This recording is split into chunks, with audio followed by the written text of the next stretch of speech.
Africa Daily News, c'est 5 filles, 5 jeunes femmes qui sont passionnées et qui veulent donner un souffle nouveau à l'information africaine.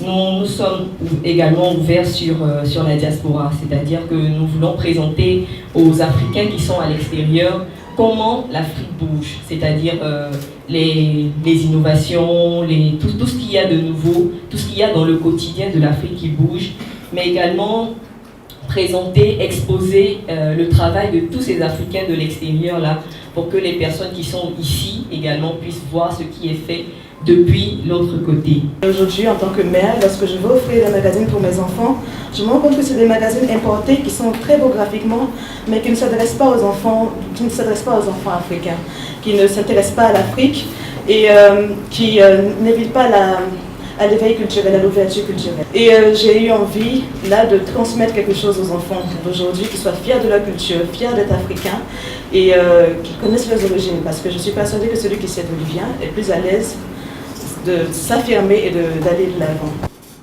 1 200 000 personnes dans le monde, 300 000 en Afrique, 600 en Côte d'Ivoire. Ces chiffres ne sont rien d'autre que, en moyenne, le nombre de décès dus à l'insécurité routière.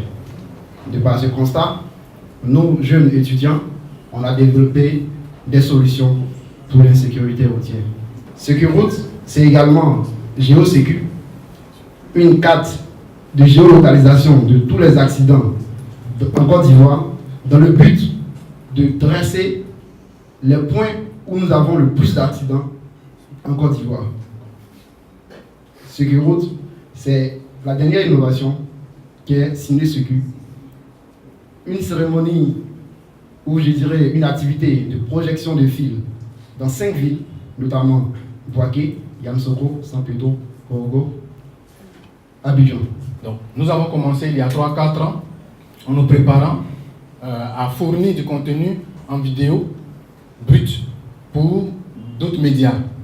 Et depuis l'année dernière, nous avons fait sortir ce département, ce service de l'entreprise pour créer une autre entreprise qui s'appelle Alert Info Multimédia, une société à responsabilité limitée qui appartient à Alert Info SARL. Nous sommes partis du constat que la plupart des contenants des télévisions africaines ont des contenants mais n'ont pas de contenu diversifié. Donc nous leur proposons cela à travers une plateforme de vente de contenu multimédia en ligne. Je pense que votre espace collaboratif est d'autant plus inspirant qu'il valide pleinement notre volonté de soutenir de tels dispositifs comme des incubateurs et des accélérateurs de très petites et moyennes entreprises qui sont des moteurs de croissance et qui génèrent aussi beaucoup d'innovation. Et ça nous intéresse aussi de savoir ce qui se passe sur le continent, ce qui se crée, ce qui s'invente, vraiment pour qu'on sorte des clichés, quoi, hein, parce que moi je ne suis pas du tout dans cette espèce d'afro-pessimisme où on a l'impression que c'est toujours un continent bon, de tous les besoins, de toutes les misères. Non, il y a une Afrique, mais ça je pense que cette perception est en train de changer quand même. L'Afrique est vraiment là, le continent est là, est très fort et très dynamique. Et puis c'était là, Bulle, magazine pour enfants, Bulle, c'est bien et je me demande, Stella, si vous avez essayé de prospecter du côté du Québec pour une maison d'édition, parce qu'au Québec, on est très dynamique pour la production justement de magazines pour enfants, spécialisés pour les enfants. Si vous ne l'avez pas encore fait, on peut se parler à ce sujet, parce qu'il y a peut-être dans la collaboration, n'est-ce pas, francophone, il y a peut-être un partenariat, un maillage à envisager. SecuRoute, c'est intéressant aussi, parce que au fait, je ne sais pas si vous le savez, mais dans la déclaration finale, dans la déclaration du sommet de la francophonie, le 16e sommet qui s'est tenu en novembre dernier à Antananarivo, à Madagascar, il y a une résolution sur la sécurité routière et donc où on demande à l'OIF de s'intéresser à cette dimension-là parce que c'est un vrai drame. C'est l'absence de normes hein, ou de respect des règles dans nombre de nos pays a des conséquences dramatiques. Je trouve ici des esprits innovants, mais aussi des acteurs de changement. Parce que c'est ce que vous faites. Vous créez un mouvement, vous créez une dynamique, et avec ça vient aussi un changement. Et ce qui me plaît beaucoup, c'est que tous vos projets ont pour souci aussi l'intérêt général, le bien commun, l'utilité publique. Investir dans des initiatives économiques qui sont portées par les jeunes et les femmes, c'est tout de suite avoir un impact direct sur l'économie d'un pays, ça a un impact direct sur le taux de croissance et la vitesse de croissance d'un pays, ça devient une croissance inclusive, partagée, donc intelligente, et en plus, n'est-ce pas? Et tout de suite on voit la différence sur le PIB d'un pays. Donc c'est la chose intelligente à faire. Tout ce travail que vous faites de recherche, il est essentiel parce qu'il n'y a pas de développement durable sans recherche, il n'y a pas de recherche possible non plus sans innovation, il n'y a pas d'innovation possible sans contribution de la jeunesse et sans contribution des femmes. Et c'est parce que nous en sommes vraiment profondément convaincus que nous, de la francophonie, avons décidé vraiment de faire rimer innovation numérique et économie avec jeunesse et avec femmes. Et tout nous donne raison de le faire, comme je disais. Madame la secrétaire générale, votre discours inspirant m'a fait revenir en mémoire les propos d'un aîné, un grand aîné du XXe siècle. Je veux nommer Amadou Hampâté-Bâ.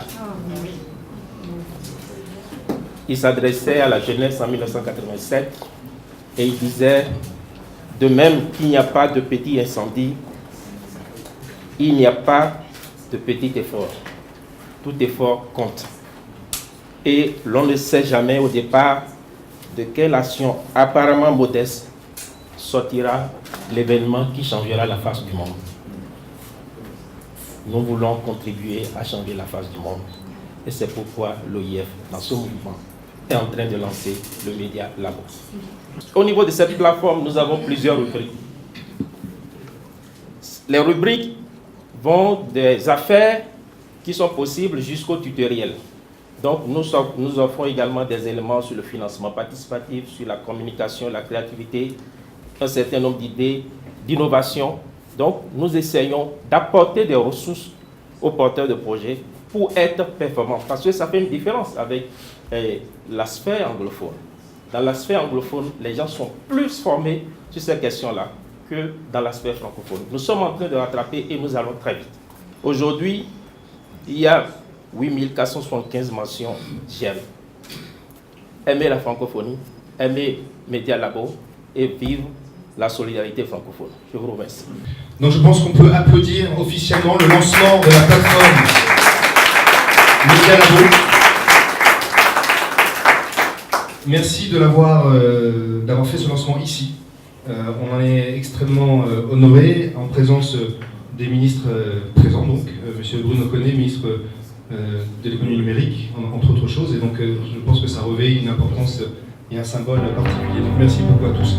Les médias jouent un rôle crucial dans le monde actuel, et il était hors de question que la francophonie ne s'impliquât pas dans la promotion des médias, et en plus dans un contexte de nouvelle révolution industrielle qu'on appelle la révolution numérique.